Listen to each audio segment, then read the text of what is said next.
Hello friends, welcome to my channel Raji vlogs. ఈరోజు ఒక మంచి రెసిపీతో మీ ముందుకు వచ్చేసా. చిన్నోళ్ళైనా పెద్దోళ్ళైనా చాలా ఇష్టపడతారు. ఈ రెసిపీ చాలా బాగుంటుంది, సింపుల్ అని కూడా చెప్పొచ్చు. మనము మిల్లు కాడించినప్పుడు మనకి సన్న నూకైతే వస్తుంది కదా, ఆ నూకతోటి ఈరోజు మీకైతే ఒక రాయలసీమ స్పెషల్ మంచి రెసిపీని అయితే చూపిస్తాను.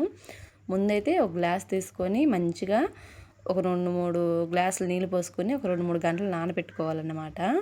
నానిన తర్వాత అవి శుభ్రంగా ఒక 5-6 ఉంపులు శుభ్రంగా కడిగేసుకోవాలి. కొంచెం ఉప్పు వేసుకొని కడిగేసుకోవాలన్నమాట.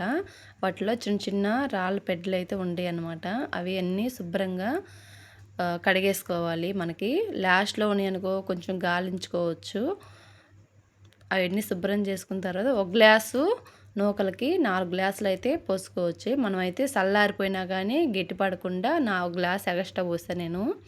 4 గ్లాసులు పోసుకొని కొంచెం ఉప్పు వేసుకోవాలన్నమాట. ఉప్పు వేసుకుంటే మనకేంటంటే చిన్నపిల్లలు అయితే కూర లేకపోయినా కానీ మంచిగా బాగా ఇష్టంగా తింటారు, బాగుంటుంది. అలాగే ఇప్పుడు ఒక 3 విజిల్స్ రానివ్వాలి. 4-5 పెట్టామంటే మనం అడుగు మాడిపోయిద్ది అన్నమాట, బాగుండదు, మాడవాసన వచ్చేసిద్ది. అలాగే మనము చూసారా, నేను ఇక్కడ 3 విజిల్స్ పెట్టేశాను. మంచిగా మెత్తగా అయిపోయింది సంగటి, చాలా బాగుంటుంది. అలాగే ఒక చిన్న గెంట తీసుకొని అది మెత్తగా ఎనుపుకోవాలన్నమాట. ఊరగానే మెత్తగా ఎనిపోయిద్ది. చూసారా, మెత్తగా ఎన్నపూస లెక్క ఉంది సంగటి అయితే, చాలా బాగుంటుంది.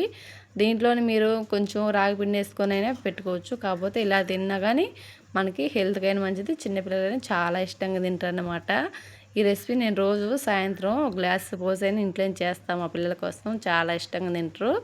కాంబినేషను ఎన్ని మెత్తళ్ళైనా అలాగే సంగటైనా వంకాయ కూరైనా కాంబినేషన్ ఏదైనా చాలా బాగుంటుంది. చూసారా, ఫైనల్ అయితే సంగటి అయితే ఎన్న పుసలా ఉంది, నోట్లో పెట్టుకుంటే అలాగే కరిగిపోవాల్సిందే, చాలా ఇష్టంగా తింటారు.